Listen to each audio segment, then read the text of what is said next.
அமைச்சர் மாண்புமிகு பேரவைத் தலைவர் அவர்களே, அமைச்சர் பேசுங்க. என்ன சொல்லுங்க, அனுப்புறேன். சட்டமன்ற உறுப்பினர் அவருடைய குற்றச்சாட்டை தெரிவிக்கிறார். அதை முழுமையாக கேட்டு அதற்கு பின் பதில் சொல்ல வேண்டும் என்பதை தாழ்மையுடன் கேட்டுக்கொள்கிறேன்.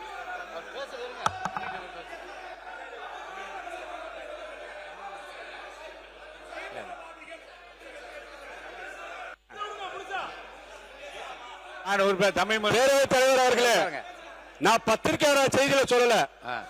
நான் வந்து பாத்தீங்கன்னா அவங்க மாதிரி வந்து பாத்தீங்கன்னா இல்ல, நான் முடிச்சிடறேன் சார், நான் முடிச்சிடறேன்.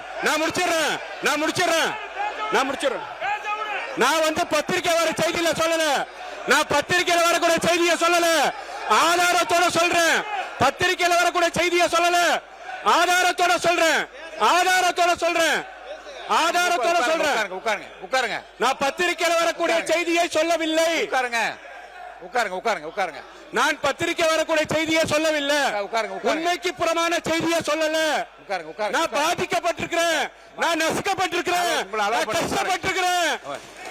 நான் போற இடத்துல வந்து தீவிரவாதிகளை வந்து உட்காருங்க.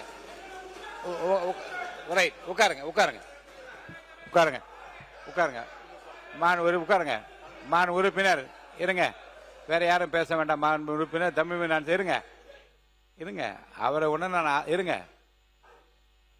மான் உறுப்பினர் தமிழ் நான் அலோவ் பண்றேன். அவரை அலோவ் பண்ணிட்டு பண்றேன்.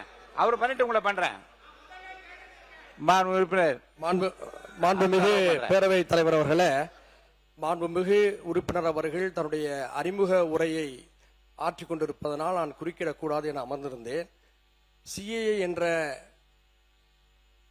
மக்கள் விரோத சட்டத்துக்கு எதிராக முந்தைய திராவிட மாடல் அரசில்தான் மாண்புமிகு முதல்வராக இருந்த அண்ணன் தளபதி முத்துவேல் கருணாநிதி ஸ்டாலின் அவர்கள் தலைமையில இதே பேரவையில எதிர்த்து தீர்மானம் நிறைவேற்றப்பட்டது என்பதை நான் பதிவு செய்ய கடமைப்பட்டிருக்கின்றேன். அடுத்து முஸ்லிம் தீவிரவாதிகள் என்று 5 முறை இங்கே கூறப்பட்டதாக நம்முடைய உறுப்பினர் சொன்னார்.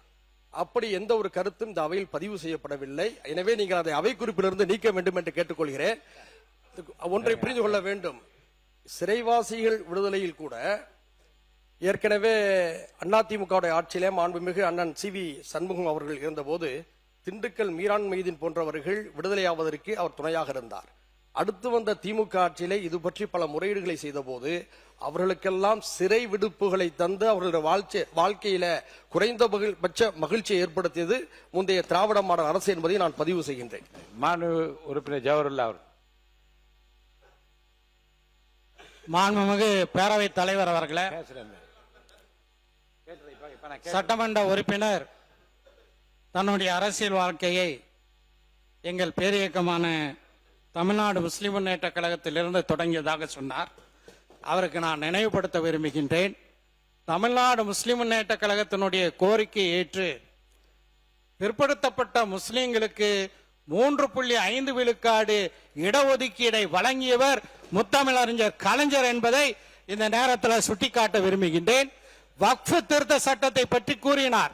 வக்ஃபு திருத்த சட்டத்துக்கு எதிராக சென்ற சட்டமன்றத்தில் ஏகமனதாக தீர்மானம் நிறைவேற்றியதும் திராவிட முன்னேற்ற கழகத்தினுடைய அரசு என்பதை இந்த நேரத்தில் சுட்டிக்காட்ட விரும்புகின்றேன்.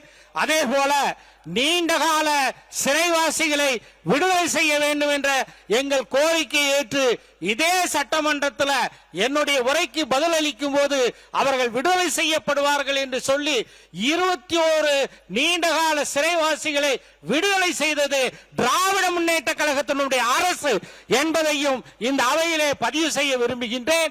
எனவே தேவையில்லாத பதிவுகளை முஸ்லிம் சமுதாயத்து கல்வியிலும் வேலை வாய்ப்பிலும் இன்று முன்னேறி இருக்கின்றது என்றால் அதற்கு காரணமாக இருந்த திராவிட முன்னேற்ற கழகத்தினுடைய தலைவரையும் அந்த கட்சியையும் கொச்சைப்படுத்துவதை நீங்கள் அனுமதிக்க கூடாது என்று கேட்டு அமர்கிறேன்.